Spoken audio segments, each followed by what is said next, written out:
You know, I'm just looking at what is happening on the internet space, and you see bloggers, government bloggers, are saying that whatever happened in Isiolo is a lie. That apparently the videos have been doctored and people were not saying uongo. Can you believe it? So look at a post like this. Happen. Tunaelewana jameni? Hawa vijana tunataka tuwasomeshe. Hawa vijana tunataka wafanye biashara. So right now, what they're doing is they're making sure that the sound is so crisp. You know, these microphones, they're usually called condensers. Condenser microphones, not like this, but there's usually the ones that you see the president holding, usually mutes every other voice around that environment. And the voice of the person speaking is what comes out clearly. And they're using these condenser microphones and lying to Kenyans that no one was saying uongo. Can you believe it? Listen to this clip. Tell me if people are not saying uongo. Even the person holding the phone is actually saying uongo. Listen. Hapa Isiolo, Marsabit, tumekuwa na matatizo ya watu kutoka nchi nyingine. Wanalete madawa ya kulevya hapa. Wanauzia watoto wetu. Mimi nataka niwaambie, hawa wenye kuuza madawa tutawasafirisha. Hakuna vijana wa Kenya watalishwa madawa hapa Isiolo ama sehemu nyingine yoyote ya Kenya. So you tell me, please, this is why we are doing these videos, so that you see what's happening on the ground. The people on the ground have spoken, and the government is trying to silence all these people using government bloggers. Government bloggers, this is the message to you. You will not stop the people from actually saying and doing what they want to do. If people don't want to hear the lies that the president is saying, please respect that. And there's nothing you can do. So you remove a very small clip and you say this is what was actually said. This is the original version. Kuna madawa inatoka Ethiopia na mali ingine hapa. Na kuna watu conduits. Watu ambao wana facilitate hiyo biashara kuharibu vijana wetu. Why don't you put the whole video? Put the whole 30 minutes that Ruto tried talking. Tried even the MCAs. The MCAs also tried talking. They couldn't talk.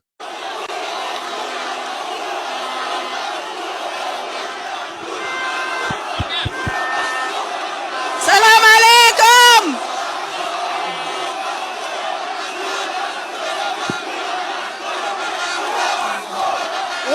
Ukirusha mawe. When we see these things on the ground happening and people are saying uongo, if it is uongo, it is uongo. People didn't want to listen to what Ruto was saying, and that is the bottom line. Ruto must go. They were even singing it in front of him. So there's no way a blogger will come and clean and say that all these videos have been doctored. So you went through all these phones and we doctored all of them. So all these people now know how to edit videos and to add sounds and to lie to other Kenyans that, oh, Isiolo actually loves the president. And they were actually listening and calm and not even making a sound when the president was talking. Please, let you not be lied to. If people are saying Ruto must go, Ruto must go. That is what the people wanted. The people are the sovereign. It is their voice. If they want him out, they will want him out. If they want him out, they will put him out. So don't you try to shut down the voice of the people. Madawa ya kulevya hapa. Wanauzia watoto wetu. Mimi nataka niwaambie, hawa wenye kuuza madawa tutawasafirisha.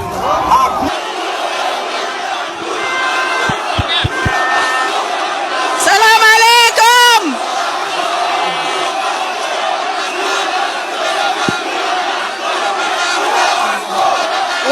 Ukirusha mawe. You know, the worst thing is posting and knowing that you're lying. It is just hilarious how these government bloggers are trying to silence the people. The people will never be silenced. Ruto must go. Simple. I like the fact that people in Isiolo came out and heckled Ruto. Ninyi vijana hapa nyamazeni. Yes. Sikizeni vijana. Yes, nyamazeni namna hiyo. Kwa sababu if the people from Isiolo are not receiving anything that the government is promising, the governor of Isiolo has always been on the side of Ruto. And now the people of Isiolo clearly heckled the president to let him know that things are not the same on the ground. Nasikia wale watu wa madawa wameleta hawa vijana kuja kupiga kelele hapa. Nyinyi vijana, sikizeni vizuri. Hamuwezi kutisha serikali ya Kenya. Sikizeni vizuri. In as much as he claims that he's opening roads, he claims that he's opening all these good things for the people of Isiolo. But what I don't also understand is, why is the president going around claiming that he's the one who's doing all these things? And yet it is your tax money that is being used in all these projects that he's talking about. Where is the Minister for Transport? Where is the Minister for Roads to come and talk about all the development and all the plans that he has for the people of Isiolo? Why is the president the one who is standing on top of cars to talk about the roads that he claims to be bringing to the people of Isiolo? Nimeanzisha barabara ile inatoka hapa Isiolo kwenda Kulamawe, itoke Kulamawe iende mpaka Modogashe, na baadaye iende Wajia, iende mpaka Mandera, barabara ambayo itasaidia wananchi wa sehemu hii na kufungua transport corridor ambayo itahakikisha ya kwamba Kenya inabadilika. Tunaelewana jameni? Tunaelewana? Ninyi vijana hapa nyamazeni. I feel like Kenyans are now tired of being lied to consistently every time the president comes to your town. If he comes to your town, he'll always talk about a road that is going to be constructed, talk about a market that is going to be constructed. And it is good that the people of Isiolo have spoken and they have let the president know that we are tired of your lies. I like that they actually heckled him to the extent that he got very angry and claimed that the people of Isiolo were actually paid by people who are drug lords. Listen. Nasikia wale watu wa madawa wameleta hawa vijana kuja kupiga kelele hapa. Nyinyi vijana, sikizeni vizuri. Hamuwezi kutisha serikali ya Kenya. Sikizeni vizuri. Mnanielewa? So where does that leave us? This guy has been abusing Kenyans left, right and center. 1 minute he's calling us stupid. The next minute he claims that we cannot correct him because he holds a PhD degree and we don't. 3, he calls us stupid because we don't have animals, and yet we are claiming that whatever is being injected in these animals is harmful to our health.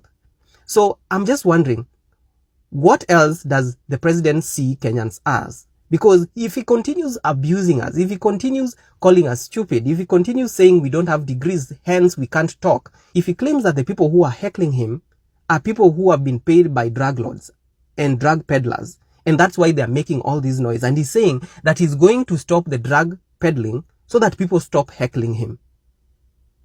What else is remaining? What else has the president not said about the people of Kenya? If he sees us as nothing, why is he coming to our streets and claiming that he wants to be the president from 2027? It really doesn't make sense. I feel like people should continue telling him the truth because the people around him have been lying to him consistently. And now he believes that the people who heckle are people who are not learned, number one, are people who are paid by some drug lords. I don't know who these drug lords are. Number 3, there are people who are stupid because he has always called Kenyans stupid in every place that he goes to. You call us stupid and yet you are out there addressing us. Why do you need our votes if you are stupid? And why do we need to put you as the president and you keep on abusing us as stupid? It doesn't make sense to me. And I hope Kenyans, you are listening and you're watching. Today it has been ruled that Speaker Moses Wetangula violated the constitution by adding 14 members of parliament who are not in Kenya Kwanza to make them the majority in the parliament. The High Court has ruled that Kenya Kwanza is not the majority party in Kenya's National Assembly, declaring that Speaker Moses Wetangula violated the constitution in making the determination. This ruling has made Kenya Kwanza to become the minority party in the parliament. That means that Kimani Ichung'wah is no longer the majority leader of the parliament. Watembeze tusiwatembeze. Watembee wasitembee. And also, Kenya Kwanza is not the majority party in the parliament. That changes the whole dynamic because it means if Raila misses the AU seat, it means that he has control of the parliament. And I don't know why our courts take so long, because for 2 years, it has been very unconstitutional for Azimio to be the minority party and Kenya Kwanza to be the majority party, passing very punitive laws and harassing Kenyans everywhere. But this doesn't change anything again, because most parliamentarians are already bought. We are on our own. And the worst thing is that our president will make sure that the parliamentarians will continue singing in his choir as we continue suffering as Kenyans. In as much as this is exciting, Kenyans, do not stop at calling out MPs who are not doing their jobs. This, yes, is a good precedence, but don't forget that these members of parliament, most of them have been bought off. The amount of news that is coming out of Kenya, if you go back and watch, honestly, you can get a heart attack. How many of you actually watch the news? How many of you, every evening, you open your TVs after a whole day of stressing at work or hustling or looking for something to eat, something to feed your families with, and then you come in the evening and the president is abusing you on national TV? Si mimi niko na PhD. Si mimi naelewa nini inaendelea Kenya. Sasa mimi napata watu wengine wako na elimu kidogo wanajaribu kunifundisha. Mnanifundisha kazi gani? Calling you stupid and uneducated, and therefore you should not tell him anything. I have never seen anything like this. If you are an MCA, if you are a governor, if you are an MP, please, ukienda kwa watu, treat them na heshima. These are people who elected you to power. It's not the other way around. Unafikiria hata mimi nikikasirika sasa niwaambie mpange laini niwape 2,200 nitawapea nyinyi wote. Unasikia? Lakini sio kukuja kutishana. Wewe unatisha nani yako na mimba hapa? It's really annoying. Like, I've been watching and I'm like, I wish I was able to make these reactions when these things were happening. If you look across the border, Rwanda and Congo, they are fighting. Does Rwanda currently have any troops at all in Eastern DRC? I don't know. You're the commander-in-chief. Yeah, there are many things I don't know. And now you see our president trying to go and calm those two nations. We do not see, from where I sit, a possibility of a military solution to the challenges that faced Eastern DRC. While in our country, people who are supposed to be free, people who don't have any war, hao watoto wanakuwa abducted. Watu wanakuwa abducted, watu bado wanauliwa. Like tume lose even our focus. Tunapeleka soldiers Haiti, and then Kenya, tuko na shida kubwa sana juu hatuna security, hatuna. And these people umepeleka Haiti, if God forbid they die, some of them die, these families ambazo watu waezi hata kujifeed, they will have no one. Watu wana lose jobs left, right and center. I don't know how people survive in Kenya, to be honest. I feel like ukiwa Kenya, what you should do is just know the news around you. Hii mambo ya kuweka TV kila jioni, by the way, it will just stress you. Unless, like, just, yeah, I know, business news, blah, blah, blah.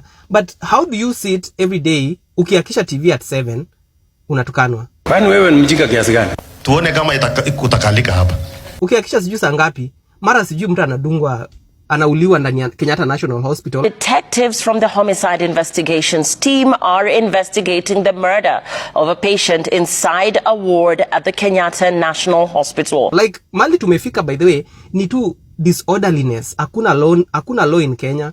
Unaangalia side ati Speaker of National Assembly alidanganya akaongeza watu 14 wakue MPs. Ndo Kenya kwanza ikue na majority, ndo wa pass all these laws that are now disturbing everyone. Hii mambo ya finance bill imeleta shida mingi sana. The High Court has ruled that Kenya Kwanza is not the majority party in Kenya's National Assembly, declaring that Speaker Moses Wetangula violated the constitution in making the determination. One speaker of the national, akaamua hii ndo party itakuwa na watu wengi. It's just mind-boggling. Then, ati yeye ni speaker, na bado yeye ndio mkubwa wa Ford Kenya. Justices John Chigiti, Lawrence Mugambi and Jairus Nga further ruled that Wetangula's dual role as Ford Kenya party leader and Speaker of the National Assembly is unconstitutional. Like, how? I have gone through the news and I wish ungeniona. I'm just crazy. Niko tu hivi. Till when? Cabinet Secretary anaenda anasema watoto wanauliwa, watu wanachukuliwa kutoka kwa streets. Muturi anaongea anasema hizi vitu zote amesema vizuri sana.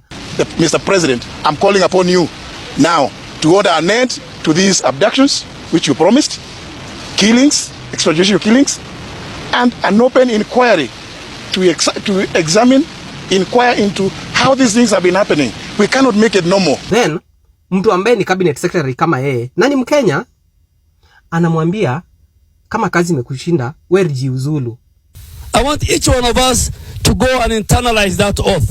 And if what you are doing does not agree with the oath you took, then the honorable thing to do is to resign. He's doing the work. He's representing Kenyans. That is why he's standing there and saying, like, anyway, you know what? I am actually back and I'm going to talk about all these things. And nimeona kumbe mko campaign trail.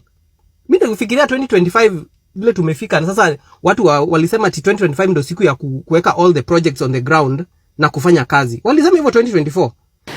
And I believe that this is a year. That hii mwaka ndio ya kufanya projects tutajionea. But they are doing campaigns. Kama mmeanza campaign na sisi pia tunawafuata on the trail with you guys. We are not leaving you. So from today I'm going to go back to posting because I also had things to deal with and I was like, okay, you know what? Sahi hii politics ya Kenya inanichanganya kichwa. Wacha but nimeangalia hizo news niko like, why did I even stop? Why did I pause for a little bit? But it was important that I stop because news za Kenya zinaweza kukudrive crazy because we see a lot, I research a lot and sometimes it can get to your head, you know? Unaanza kukua na hasira ambazo hazi make sense because uko like mbona anasema hivi everything. Anywho, let us have a zen moment and let us remember that Kenya ni yetu, Kenya ni home and hakuna mtu lazima akuwe president, lazima akuwe MP, lazima akuwe governor, lazima akuwe MCA, lazima akuwe women rep, lazima akuwe permanent secretary. It is not a must. This is something umepewa. This is a gift you've been given by Kenyans to deliver projects to them, to deliver a good life to them, to deliver services to them. If you misuse it, these same people will take you home.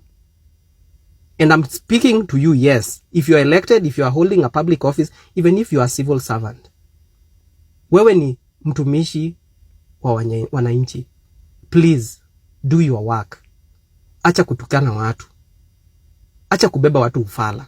For this country. Are you a minority in the Mount Kenya region? Who? Myself. Have you been sidelined as Kimani Ichung'wah from Mount Kenya region? Yes. How would I am a singular individual. How would I be a minority against who? In terms of the voice. Are you trying to compare me with Gathoni wa Mushomba? In terms of the voice. In terms of the voice. Ken. So, in terms of the voice. Gathoni wa Mushomba wants to be president. And Kingpin probably. Are you... Have you lost your voice in the Mount? Because you're a leader. Mount Kenya region respects leaders. Oh, is that why you're asking me whether I go to my constituency? That was part of it. But Mount Kenya is a larger constituency of... Just go to my Facebook pages and see whether I go to my constituency. See the numbers I'm able to mobilize in my constituency. So has the mountain shifted and left you behind? Let me ask you that. Shifted and gone where? With Rigiji, with Rigathi Gachagua. To go where with him? As the leader. Are we here to discuss Rigathi? No, we are not here to discuss it. Please spare me characters like Gathoni wa Mushomba, Rigathi Gachagua and others, and that shaggy-headed senator, I don't know his name, the senator for... you don't even know where he comes from. Okay. The one with shaggy hair and shaggy beards. If you want us to sit here and discuss such characters, no, we're not going to discuss the character. But I want to know. I can't sit here to discuss such characters. I want to know. Do you know Kimani Ichung'wah venye anapikwanga na kelele na anakuanga na kiburi? Leo alifaint kwa parliament and I saw him like this. Leo alifaint kwa parliament. Anapiganga kifua because anafikirianga tuwezi fika huko. Leo tulifika huko na tukamwonyesha wewe, we are dealing with you. Walihepana through the tunnel. They disappeared through the tunnel. But kama si hivyo tungewasalimia leo. Leo tungewasalimia tuambie bana, mnafanya kazi ya kuongeza watu tax. Mnafanya kazi vizuri sana. Na wangeona tu after hii leo, after tungemalizana nao leo, tungewapata hapo. Kuanzia leo Kenya ingekuwa nchi mzuri sana. But we are coming still on Thursday. Wacha tusikie rais anasema nini. We are waiting for president to speak at 9 p.m. now in the next like in the next 20 minutes. After this, we are going to know whether we are going out on Thursday or they are going to reject that bill. But if they try to tell us anything like kutustua ama kutuuzia uoga, then Thursday inaenda kukua mbaya kuliko leo. Wewe Ichung'wah, wewe And I said, we are going to deal with these members of parliament. I said it and I'm repeating again. We are going to come for you where you live, your properties and everything. Because you don't listen to us, we Kenyans. We are people who voted for you. Why can't you listen to us? Listen to Kenyans. Kenyans are suffering. And it's the truth and you know it. But nyinyi mnataka pesa mingi kuongeza taxes ndio muibe pesa. Kina Sudi wanatembea na millions of money kwa churches. Na tukiongea mnatuambia shit. We are going to deal with you. Ile leo tu mliepa kidogo lakini next time we are going to kusimama mpaka kwa hiyo tunnel. Tunajua mahali hiyo tunnel sasa iko. We know where the tunnels of that parliament is now. Next time we are going to stand there as others are inside and we are dealing with you in that tunnel. High Court imefanya ile maneno. Wamesema Kenya Kwanza haina majority kwa bunge. Na ikasema Moses Wetangula hafai kuwa speaker akiwa ni yeye bado leader wa Ford Kenya. Sasa Tuesday bunge ikiresume Tuesday Junet Mohamed majority leader Kimani Ichung'wah enda ukachunge ng'ombe. Millie Odhiambo majority chief whip. Alafu sasa kuanzia Wednesday wapange vile Kasongo tutamuimpeach. Tuimpeach Kasongo tuweke sasa president mwingine na nchi iendelee. Kasongo tulikwambia maneno yako wewe hadi Mungu amekupangia wewe au sijioni kama utatoboa. Wacha baba kwanza anguke. Tukuje tuimpeach wewe mbafu. I beg of us. I really want to beg of us today. As the chair of UDA, let's stay focused to what it is we promise those hustlers. Because if we don't deliver, those hustlers will send us out of power. And they'll send us with vengeance. So let us talk about roads, electricity, education, health, types. Let's tone down on the politics. It is not healthy. It is not healthy. It is the wrong time. Wananchi naweza sikia kuchukua William Ruto. Wanaweza mchukua kwa sababu sisi wananchi we don't need him. Ametuchosha ama nyinyi mjachoka? Mjachoka na Ruto? Ule mtu anataka kuchukua William Ruto, you can take him for free, take Wetangula for free, take Mudavadi for free. Tunawapea hizo takataka zote. Waende waongoze if they are good to you. Zile vitu tunaongea sisi si wenda wazimu. Their plan is exposed. In God we trust. Na nyinyi mtajua hii nchi ni ya Mungu. Sisi tuko na God. Muko na power. Muko na those Subaru boys. Muko na guns. Na sisi tuko na God. I'm telling you, this is a David Goliath war. This is a David Goliath war. Sisi generation yetu, sisi tuko na Mungu. In God I trust. In God we trust. Majenzi mko. Kazi mnafanya kwa mtandao ni mzuri sana. Na tunapongeza nyinyi. Na muendelee. Mtaendelea. Lakini mtandao peke yake haitoshi. Tunataka mjiandikishe kama wapiga kura. Wale watu ambaye watakomboa Kenya hii, wenye kuamua Kenya itaongozwa namna gani, ni hao majenzi wetu mwaka wa 2027. Lakini hamwezi amua Kenya itakaa namna gani kwa simu peke yake. Lazima mchukue vitambulisho, lazima mjiandikishe kama wapiga kura. Siku hiyo ikifika muamuke saa 9, muungane na sisi na wengine, tuende pale kwa debe, tutafute uongozi wa maana ambaye utaheshimu wa Kenya, utaheshimu demokrasia na utakubali kufanyia kila mtu maendeleo. Tumekubaliana majenzi? Hata nasahau tarehe ni gani. Mimi siko na tarehe kwa kalenda. Na mimi hata sina haja nayo. Mimi chenye niko nayo nayo ni serikali ya 2027. Huyu mkata ushuru tumtoe. Na tuungane si wote. Meta vile naona nisha reject hiyo finance bill 2025. Ningoje tu date ya maandamano.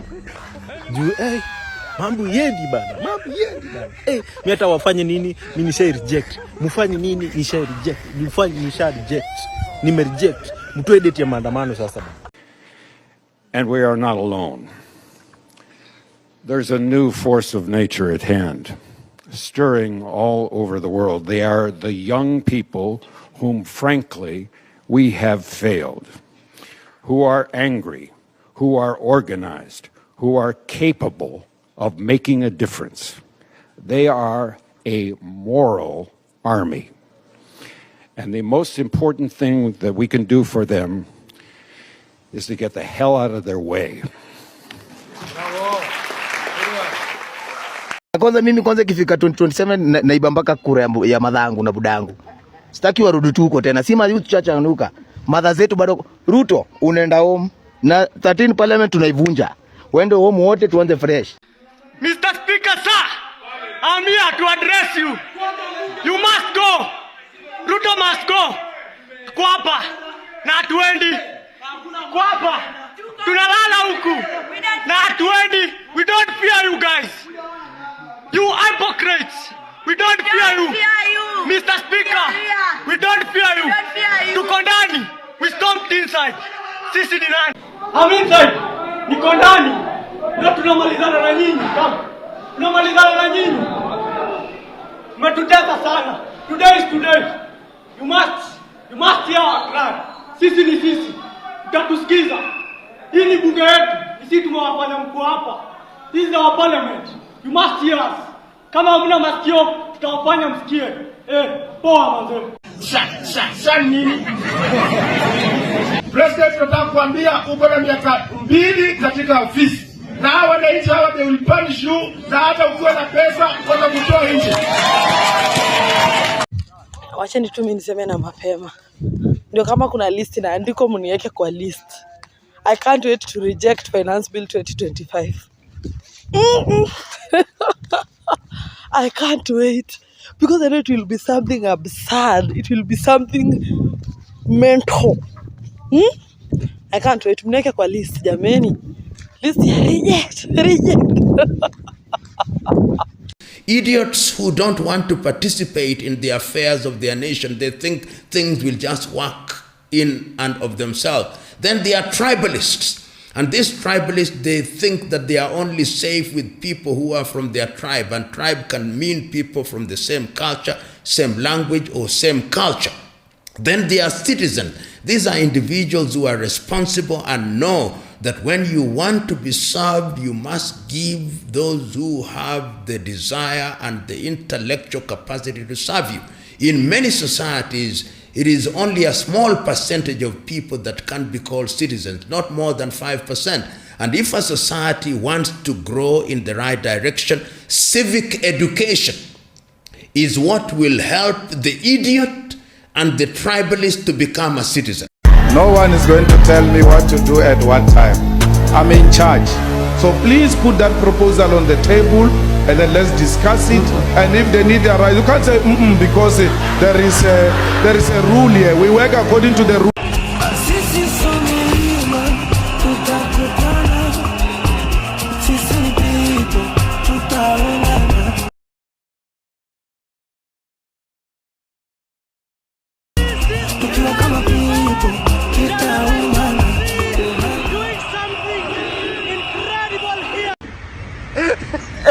Mungu yetu itoe Ruto Kenya, hata kama angalau na jali.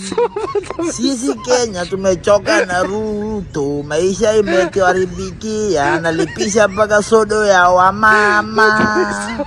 Pure kabisa Ruto. We don't like you, go home. Sasa tafuta kiongozi ambaye anapenda mwananchi na anapenda kijana kama sisi.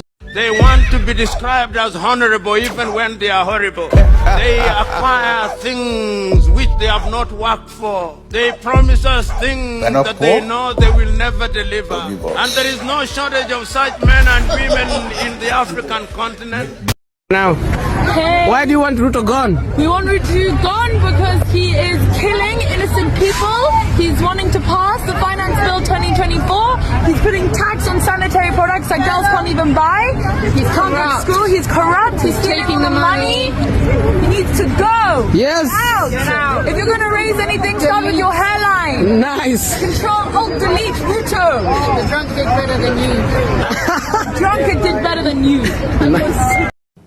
Now the next election, yes, unajua hawa ndio watakuwa nasema fagia wote ama mtasema namna gani? This generation, yes, they use their might because they didn't vote, the largest vote in the last election. Hi Kenyans, mi sina maneno mingi. All I want to say is Ruto must go like yesterday. Bye.